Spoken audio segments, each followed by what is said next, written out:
विधानसभेत आमदार प्रशांत ठाकूर यांनी मांडलेल्या लक्षवेधीला राज्य सरकारने सकारात्मक प्रतिसाद दिला आहे.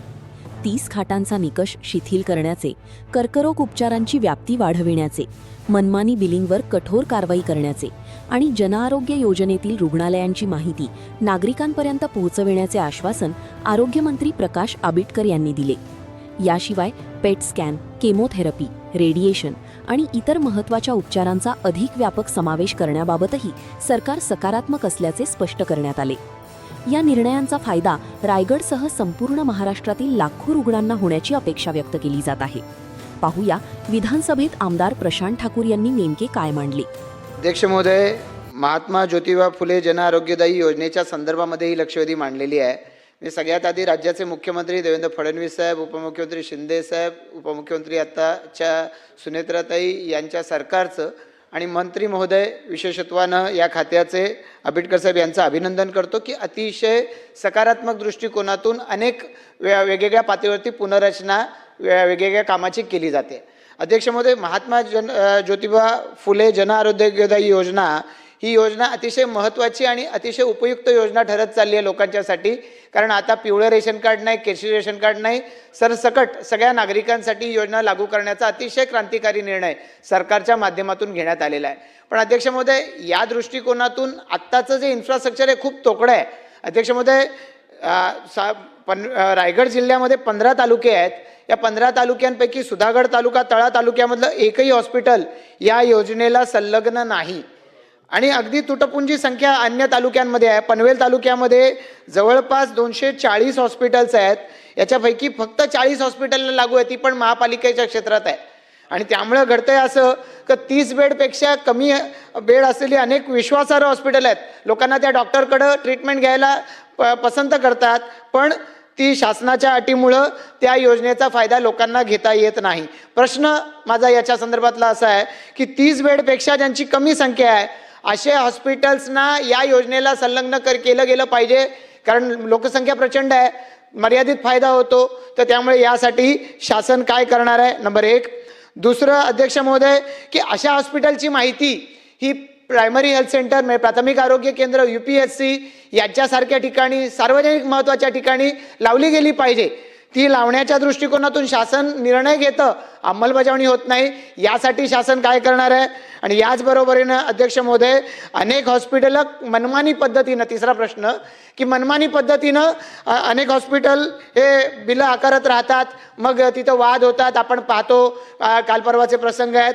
मग अध्यक्ष महोदय, दर तक्ता अशा हॉस्पिटल्सनी लावला नाही तर जसं मेडिकल स्टोअरचं तुम्ही 5 दिवस, 7 दिवस, महिनाभर सस्पेन्शन करता, तशा पद्धतीनं अशा हॉस्पिटलचं ऑपरेशन सुद्धा सस्पेंड केलं पाहिजे. ते शासन करणार आहे का.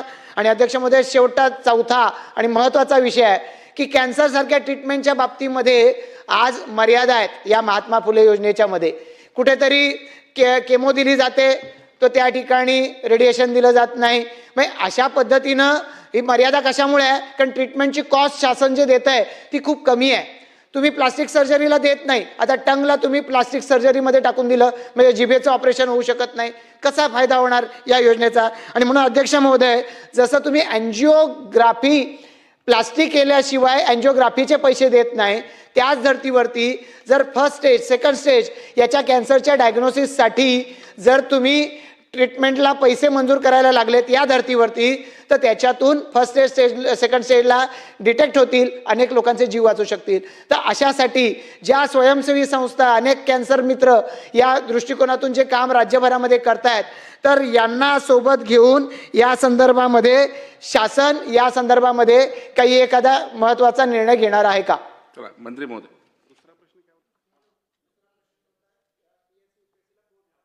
PSC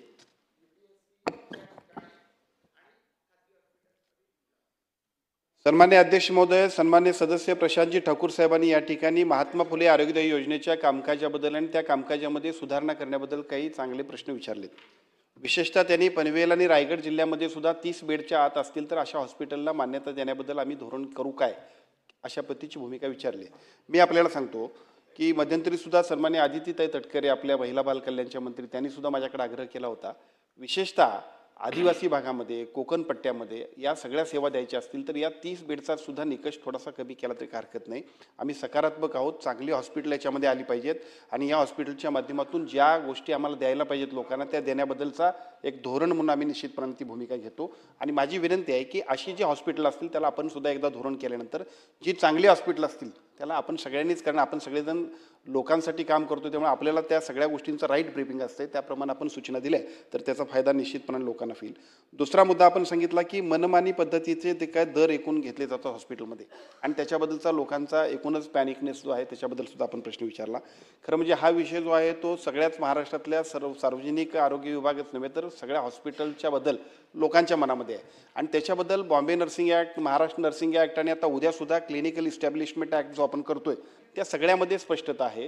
त्याच्याबद्दलचं संयुक्त समितीकडे ते आपण हे बिल आपण सादर केलं आहे. पुढच्या 3 महिन्यांमध्ये या सगळ्याबद्दलची स्पष्टता येईल आणि महाराष्ट्रामध्ये सुद्धा एका बाजूला राईट टू पेशंट आणि राईट टू हॉस्पिटल अशा सगळ्या पद्धतीची एक चांगली सुविधा तयार होईल की ज्याच्या माध्यमातून सर्व नागरिकांना अतिशय दर्जेदार आणि योग्य आणि माफक पद्धतीने उपचार मिळायला पाहिजेत. हॉस्पिटलचा फायदा होत असताना पेशंटवरती सुद्धा आर्थिक भार पडू नये यासाठीची एक नियमावली आपण करणार आहोत, त्याचा फायदा निश्चितपणे होईल.